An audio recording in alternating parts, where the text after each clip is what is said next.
सभी साथियों को मेरा नमस्कार। साथियों, फिलहाल आप देख सकते हैं मैं ग्रेटर नोएडा के अंदर गौतम बुद्ध विश्वविद्यालय के सामने, और इस विश्वविद्यालय के सामने आना, ये वीडियो बनाना, इसका केवल और केवल एक ही पर्पज कि आज इस विश्वविद्यालय की जो दशा है, जो दिशा है, शायद जो इसका उद्देश्य है वो दशा दिशा पूर्ण रूप से जो है भटकी हुई, और इस वीडियो को ज़्यादा से ज़्यादा लोग देखें, इस पर चिंतन करें, इस पर नमन करें, और कहीं ना कहीं इस विश्वविद्यालय को आप बचाने का सब कार्य करें। साथियों, ये विश्वविद्यालय मेरे सामने 2002 में ये विश्वविद्यालय बनना शुरू हुआ। 2008 में इसमें पहला शैक्षणिक सत्र शुरू हुआ, और जब ये विश्वविद्यालय बनाया गया तो अपने आप में ये अनोखा और ऐतिहासिक विश्वविद्यालय, मैं आपको बताऊं ये अनोखा और ऐतिहासिक क्यों है।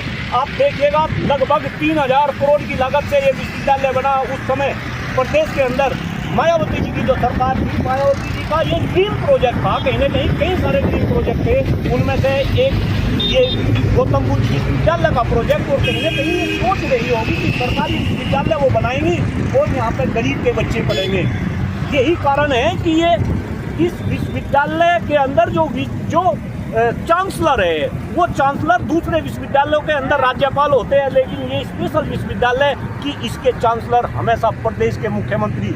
जब मायावती की सरकार थी, मायावती इसकी खुद जो है चांसलर रही, इसके बाद अखिलेश यादव जी की सरकार बनी सपा की, वो इसके चांसलर रहे, और अब लगभग 7-8 साल से योगी जी की सरकार है। अब योगी जी इस विश्वविद्यालय के चांसलर है। कृपा करके इस बात को ध्यान दें। और योगी जी प्रदेश के वे मुख्यमंत्री है, जब वे ग्रेटर नोएडा या नोएडा के क्षेत्र में आते हैं तो रात्रि का विश्राम इसी विश्वविद्यालय के गेस्ट हाउस में आदरणीय योगी जी हमारे मुख्यमंत्री करते हैं। लेकिन जो दशा और दिशा विश्वविद्यालय की है, आप देखिए, इस विश्वविद्यालय के अंदर लगभग 400 शिक्षक, 400 फैकल्टी और 6000 के आसपास छात्र। लेकिन अगर मैं शिक्षकों की बात करूं, शिक्षकों के अंदर जो 400 फैकल्टी है, उनमें से केवल और केवल लगभग 100 शिक्षक सरकारी क्षेत्र में काम कर रहे हैं, बाकी सारे शिक्षक सुविधा पे काम कर रहे हैं। यानी कि एक तरफ जो सरकारी क्षेत्र में काम करने वाले शिक्षक हैं, उनको भारी भरकम सैलरी, कई लाखों में उनकी सैलरी, और प्राइवेट क्षेत्र में जो सुविधा पे काम कर रहे हैं वो केवल और केवल 40-50 हज़ार रुपये में काम कर रहे हैं। आप सोचिए,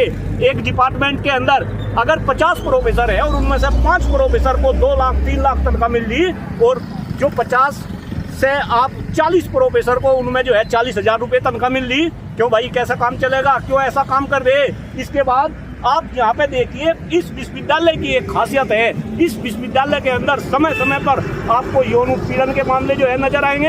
यहाँ पे बालिकाओं के साथ यौन उत्पीड़न की घटनाएं होती है, शिक्षिकाओं के साथ में यौन उत्पीड़न की घटनाएं होती है। लेकिन जब इस घटना के आरोप किसी के ऊपर लगाए जाते हैं तो इस विश्वविद्यालय की खासियत देखिए, जो आरोप लगाने वाले होते हैं वो विश्वविद्यालय से बाहर जाते हैं, और जिनके ऊपर आरोप लगाया जाता है उनको इस विश्वविद्यालय के अंदर जो है प्रमोशन मिलता है।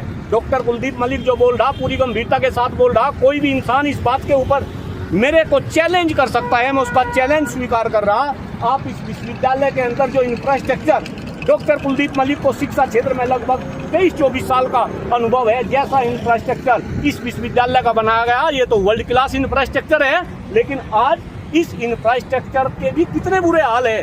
आप कैंपस के अंदर घुस जाए, आप देखेंगे कि क्या हाल इस कैंपस का बना रखा। अगर बाहर की रेलिंग टूट गई तो वो रेलिंग लगती नहीं, तो कहीं ना कहीं इंफ्रास्ट्रक्चर धराशायी हो रहा। इसके ऊपर रख रखाव कि कौन रिस्पॉन्सिबल है, कैसे ये काम चलेगा, कोई ध्यान देने वाला नहीं।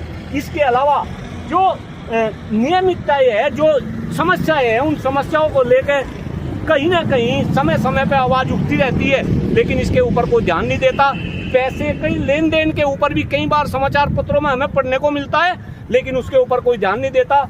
मैं आज प्रदेश के मुख्यमंत्री और खास तौर से जो शिक्षा क्षेत्र से जुड़े लोग हैं भाई, उनसे हाथ जोड़ कर निवेदन कर रहा कि हम सब मिलकर इस देश को विश्वगुरु बनाना चाहते हैं, विकसित बनाना चाहते हैं। हमने तो डेडलाइन भी फिक्स कर रखी 2047 तक हम इस देश को विकसित बनाना चाहते हैं। लेकिन कृपा करके आप इस बात को सोचिएगा कि जो विश्वविद्यालय 2002 में बना, अनोखा बना, स्पेशल बना, इसके चांसलर खुद मुख्यमंत्री है, और ऐसे विश्वविद्यालय की हालत अगर इतनी दयनीय है, अगर पढ़ाने के लिए यहाँ पे शिक्षक नहीं है, जो शिक्षक आपने नियुक्त कर रखे, उन शिक्षकों का आप शोषण कर रहे। अगर कोई शिक्षक इसमें होने वाली अनियमितताओं के प्रति अपनी आवाज उठा रहे तो आप उनको बाहर का रास्ता दिखा रहे, आप कहीं ना कहीं दमनकारी नीतियां अपना रहे। इस आशा के साथ सभी तक ये वीडियो जाएगी, इस विद्यालय के बारे में सोचेंगे, इसको बचाएंगे। आपका बहुत बहुत आभार, बहुत बहुत धन्यवाद। जय हिंद, जय भारत, भारत माता की जय। Thank you.